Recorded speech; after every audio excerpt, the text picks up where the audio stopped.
All right, ladies and gentlemen, it appears that there has been another drama when it comes to gacha tribalism lines, and of course, the ongoing battle between Hoyoverse games and the title that reigns on top, Wuthering Waves. And this time, it appears that there is one individual who seems to be the target of discussion for today.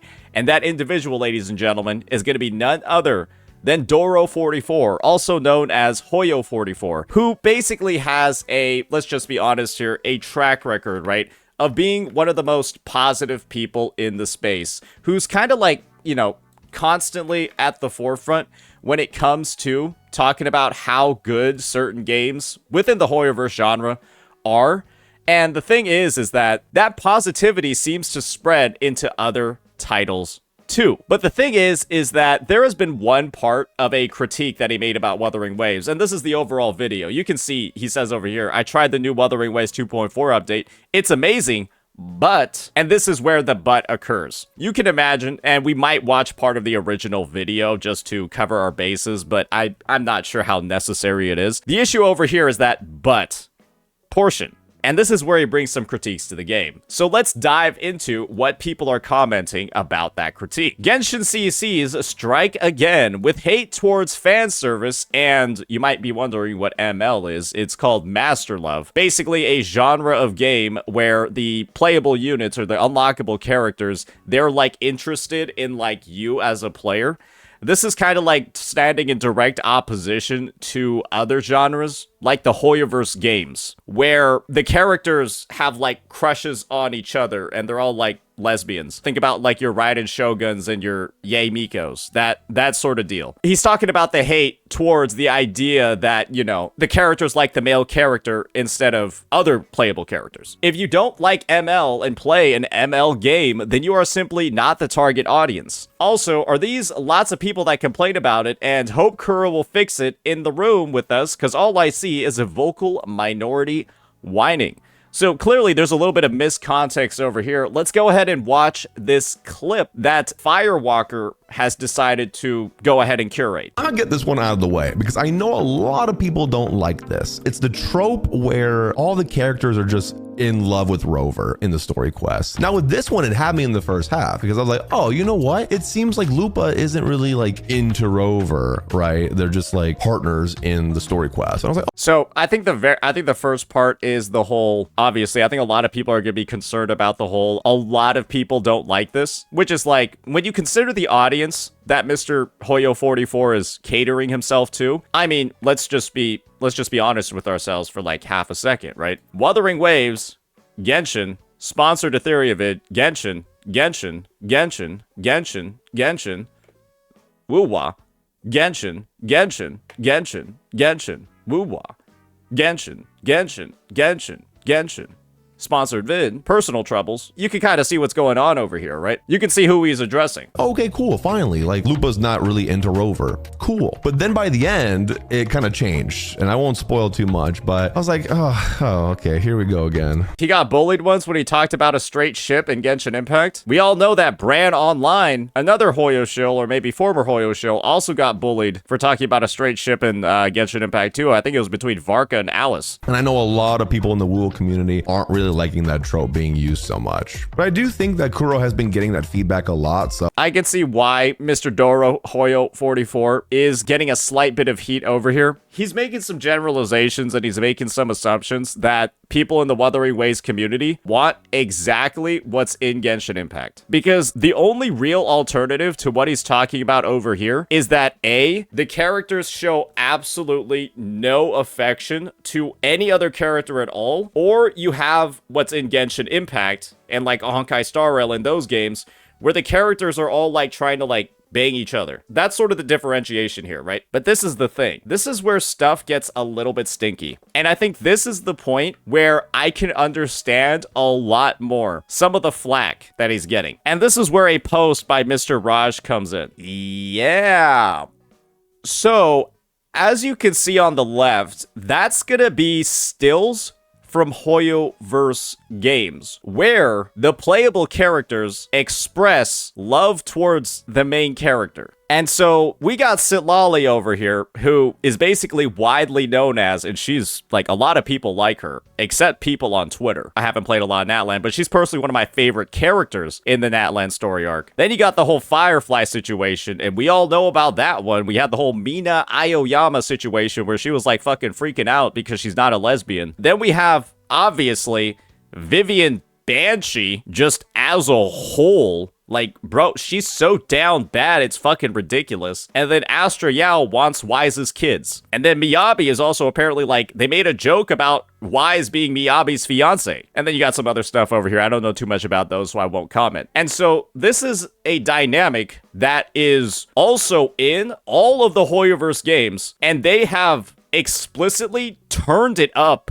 like crazy, starting since the middle of last year. I think that Firefly, right, was when it really got turned up to like 11. And then you had like Ayaka and Zhao. Those, I feel like those were a little bit more minor back in the day. And those were like sparingly done. Like Ayaka and Zhao are kind of like the only examples people can come up with, right? And that was like early on in the game's release. They took like a break for like 2 to 3 years. And then they came back with Firefly. Then you had Caesar, Astra Yao, Vivian Banshee, Sitlali, all of that happening afterwards. And this is the thing, right? They even came out with a fucking high school, like, where is it? Where is it? Fucking where's the Firefly skin, bro? Bro, they came out with a fucking high school girlfriend experience skin for her as well. They're really leading on into this one. And this is the thing. One thing that the Wuthering Waves community really doesn't like is somebody being a hypocrite or somebody only showing one side of the equation. And unfortunately, right, this is a circumstance, this is a situation where Mr. Hoyo44 is explicitly giving critiques to Wuthering Waves about its characterization and its storytelling without even recognizing to any degree that other games are doing both the exact same thing, and they're also doing it more, and also across every single game. So that is a claim that I'm making, is that he doesn't address the stuff that's going on in Genshin Impact, Star Rail, and ZZZ, which are all Hoyo games, but Hoyo44 is not calling it out. Let's just see the end of this clip and also check out some of his video just to make sure that's true. So hopefully they fix it for the future. Now, the other thing I'm kind of like on, and I just feel like, why did we add this, is the bathing mechanic. They added a mechanic where you can go into like a bath and you can invite other characters and then take a bath with them. And you can like select their spot and then you can go into first person mode and like look at them and like take photos with them. Like, did we have to really add that? Which takes me actually to my next point, which I'm kind of like 50-50 on, are the swimsuit skins. Shang Li's is actually really pretty and I like it. It's tasteful. But Carlotta's, like, it's just out. And I get it. Swimsuits look like that.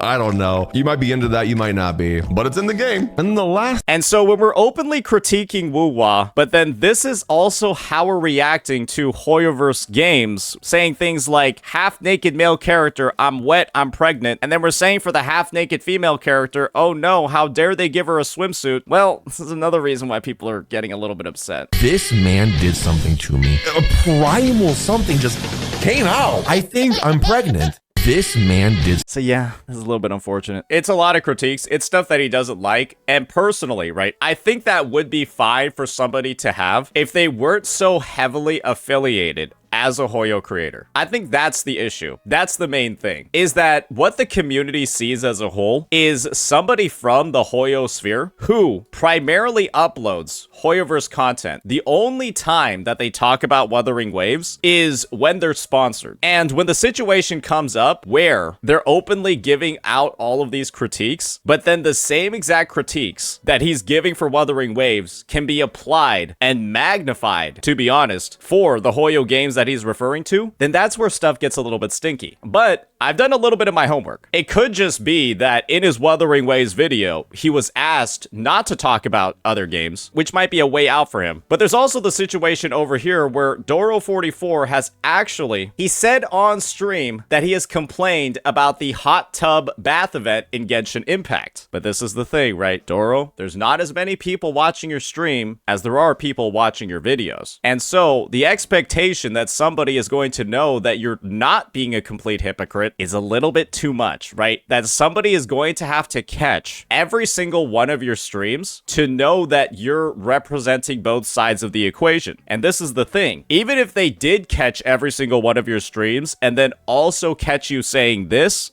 that you did critique this bathtub event, you didn't put it into a dedicated video like you did your open critiques for so many things in Wuthering Waves. I don't think that there are open critiques for Genshin Impact, all these games, all these mechanics, right, that you're heavily critiquing Wuthering Waves for in your dedicated videos. And that's what people are going to see. People are going to view this as a set of double standards. They're going to view this as you continuing to shill Hoyoverse games by going ahead and giving all these critiques for Wuwa, but then failing to represent the other side of the equation here, right? The main competition, where they're doing it worse. And this is the thing, right? He might be contractually obligated by Hoyoverse to not openly critique their games, right? He might be contractually obligated, but this is the thing, right? If we know we're contractually obligated not to critique these games and talk about these mechanics and talk about why you don't like them, but clearly you are able to do it in Wuthering Waves, let's just be honest here. I think you kind of have to know what you're gonna get yourself into here. This isn't me trying to pull a Mr. Pokey. This is Doro literally, and this is just speculation, right? Knowing the legal obligations that he has. And so, if you're legally restricted from critiquing a game, and then you're going to cover the direct competitor, and then start openly critiquing it for stuff that the games that your channel is mainly on openly has, well, people are going to view that as incredibly hypocritical, and they're going to start calling it out. They're not going to be happy. They're going to think you're continuing to shill more and more and more. And this is the unfortunate truth about the situation. If because of contractual obligations, you're not allowed to make those same critiques, then making the critiques for Wuwa and talking about why it's not good, that actually literally is shilling, because you're not able to speak your honest mind on your dedicated videos on your channel because you're being paid to not speak your honest mind. I don't really know what else to say other than that is the tried and true definition of shilling. It's probably the most extreme definition of shilling, probably the most brutal definition of shilling, but that's what it is. And the alternative to that is he's not contractually obligated.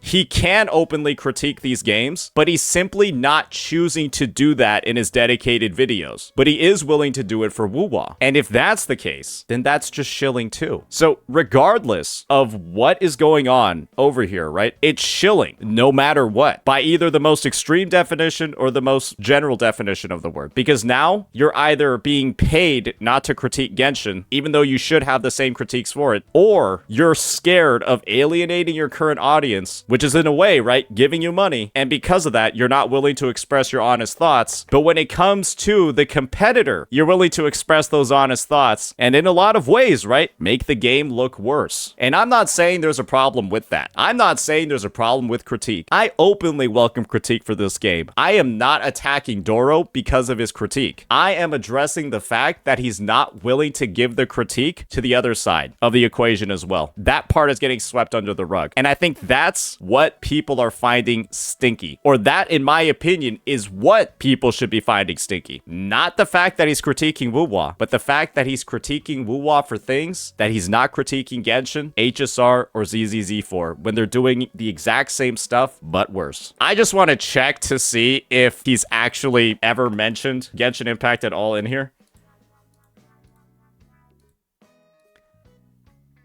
Do I see a single frame of Genshin?